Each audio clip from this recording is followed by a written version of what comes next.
Всех приветствую! Я искал полноформатную механическую клавиатуру до 8000 рублей. Посмотрев много разных обзоров, мой выбор пал на Aule F108 Pro.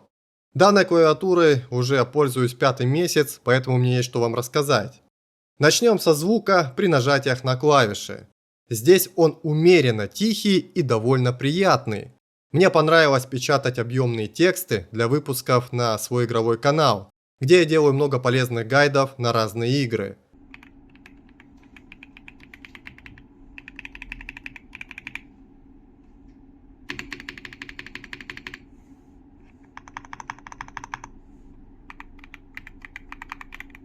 Моя жена и ребенок спят рядом с компьютером. Как видите, расстояние между ними минимальное. Так вот, жена отметила разницу в уровне звука при нажатиях на клавиши, если сравнивать с предыдущей механической клавиатурой. Она говорит, что при звуках от Aule F108 Pro гораздо легче засыпать, и в целом звуки не такие острые и напрягающие, как были раньше. Я с ней согласен. Тут есть мягкость звучания и плавность нажатия от клавиш. Единственное, иногда я заметил, простреливает другая тональность звучания от клавиш. Она становится слегка грубоватой и чувствуется легкий скрежет. Обычно это происходит, если нажимаю на клавишу под другим углом, или это зависит вообще от скудной заводской смазки свечей. Но этот момент проявляется редко, и то не на всех клавишах. Мне нравится подсветка, она гибкая по яркости, и у нее есть много разных вариаций пульсации. Хотя во многих обзорах люди говорят, что ее не хватает для четкого видения символов, так как клавиши непрозрачные. Но я с этим не согласен. Для них проблема по большей части состоит в эстетике. Дело не в прозрачности клавиш. В темном пространстве подсветки клавиатуры и света от монитора вполне достаточно, чтобы легко распознавать символы на клавишах. У меня не было затруднений в быстром распознавании нужной клавиши. А я много играю и печатаю тексты в условиях темного помещения. Пожалуй, это искусственный созданный минус, который неправильно трактуется многими. Скорее всего, они имели в виду, что клавиши, по их мнению, должны быть эстетически прозрачными, и только тогда клавиатура будет выглядеть круто, и следовательно, в таких условиях клавиши будут понятны в темноте, и из-за этого смешивают понятие распознавания символов в пространстве. Но это разные категории. Кому нужны прозрачные клавиши, то их на данную клавиатуру можно заказать отдельно в интернете, проблем в этом нет. Я приятно удивился от полезного маленького монитора в правом верхнем углу. Тут есть разные функции взаимодействия с клавиатурой, которые управляются с помощью колеса.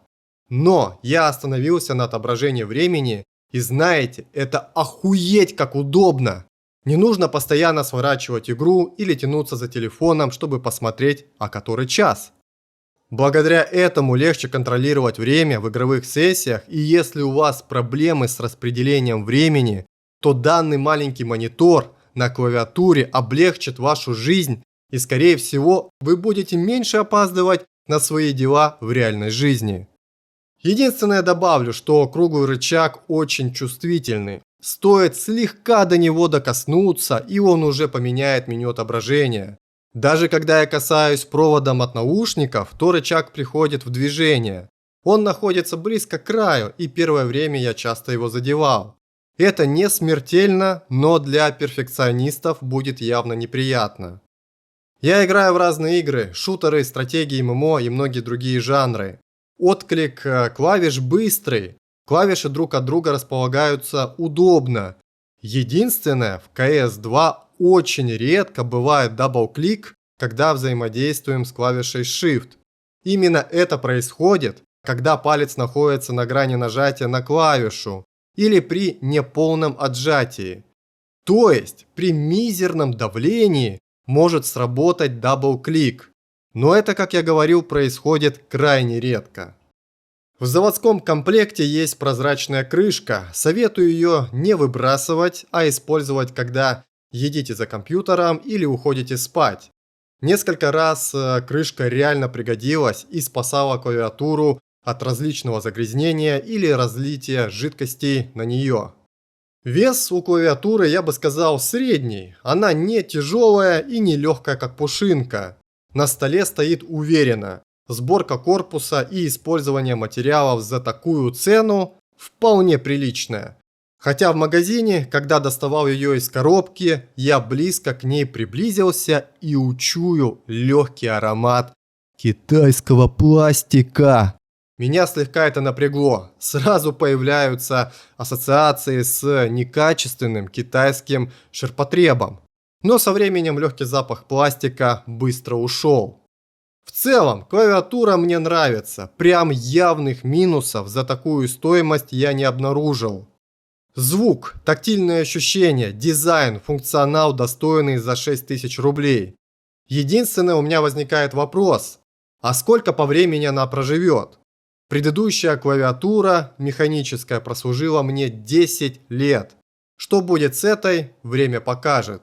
Если у вас такая же клавиатура во владении несколько лет, то, пожалуйста, обязательно напишите свой отзыв, мне будет интересно почитать. Благодарю за просмотр, подписывайтесь на канал. Всего хорошего, еще увидимся.